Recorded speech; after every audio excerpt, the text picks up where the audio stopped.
আসসালামু আলাইকুম বন্ধুরা, কেমন আছেন সবাই? আশা করি ভালো আছেন। আমিও আল্লাহর রহমতে আলহামদুলিল্লাহ ভালো আছি। আবারও আপনাদের মাঝে নিয়ে আসলাম নতুন একটি ভিডিও। আমি কখনো নারিকেল দিয়ে পাপন পিঠা বানাইনি, জীবনের প্রথম। আসলে মা অসুস্থ হলে যা হয় আর কি, তাই কখনো বানাইনি। সবসময় আম্মুই বানাইছে। এখন আমি নিজে চেষ্টা করলাম, যে জানি না কেমন হয়েছে, তাই ভাবলাম আপনাদের মাঝেও শেয়ার করি। আশা করি ভালো লাগবে। প্রথমে নারকেলটা সুন্দর করে চিনি, লবণ, আপনার তেজপাতা সব কিছু দিয়ে ভেজে নিয়েছি। সুন্দর করে ভাজতে হবে, ভালো করে নাড়াচাড়া দিয়ে, বেশি করে চিনি দিয়ে, যে যেরকম মিষ্টি খায় ওরকমভাবে দিয়ে একবারে নারকেলটা ভাজা ভাজা করে নিতে হবে। দেখেন আমি নারকেলটা চিনি দিচ্ছি এবং নারকেলটা ভাজে নেব।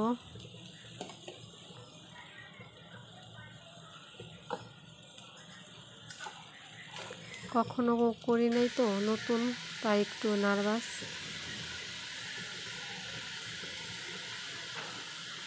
তেজপাতা দিয়ে দিলাম।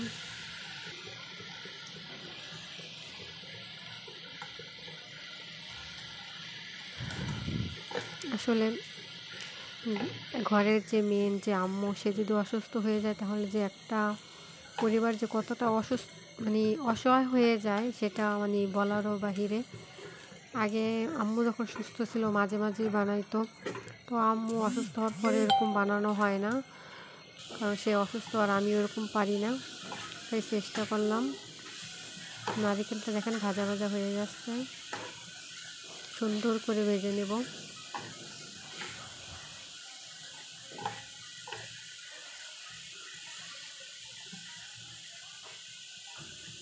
আমার নারকেল ভাজা হয়ে গেছে কমপ্লিট। এখন আমি ময়দা মেখে নিয়েছি এখানে। সেই ময়দা মেখে মনে করেন রুটির আকার করে নিয়েছি। করে নিয়ে নারকেলের এগুলা রুটির ভিতরে দিব। দেওয়ার পরে এটাকে সুন্দর করে পাপন পিঠার আকারে কেটে নেব।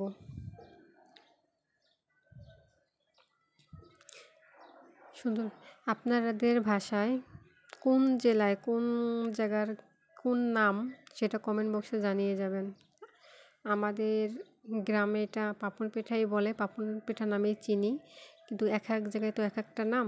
তো কার অঞ্চলে কি নাম সেটা কমেন্ট বক্সে জানিয়ে যাবেন। দেখেন আমার পিঠাগুলো বানানো হয়ে গেছে।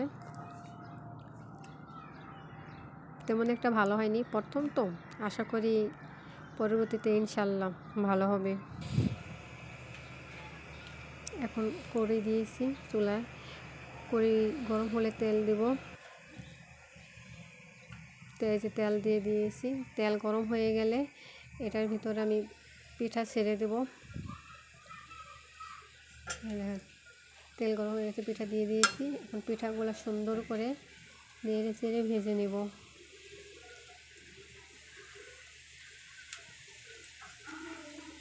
একসাথে অনেকগুলো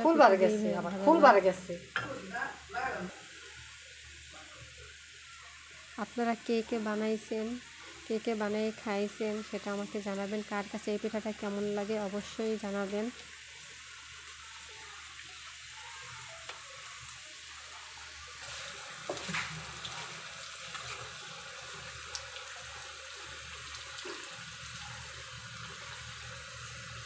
মোটামুটি ভাজা হয়ে গেছে, আর একটু ভাজা হবে। পিঠাটা মচমচা হবে। আমার কাছে ভালোই লাগে, আপনাদের কাছে কেমন লাগে অবশ্যই জানাবেন। আর আমার চ্যানেলটা সাবস্ক্রাইব করে দেবেন, লাইক কমেন্ট শেয়ার করে দেবেন। আর কীরকম ভিডিও দেখতে চান আমার কাছ থেকে সেটা অবশ্যই জানাবেন।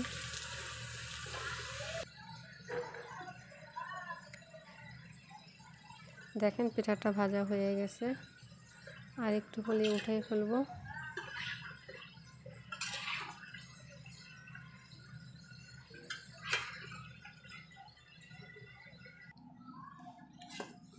পিঠাগুলো উঠিয়ে নিচ্ছি।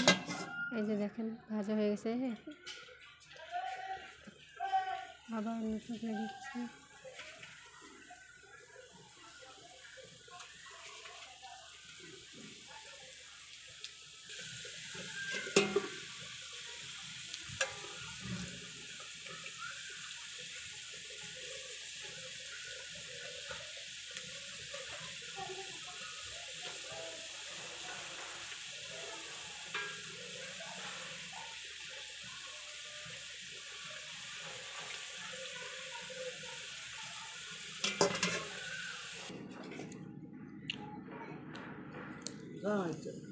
দেখছেন, এই যে পিঠাটা ভাজা শেষ, আপনাদেরকে খেয়ে দেখাইলাম।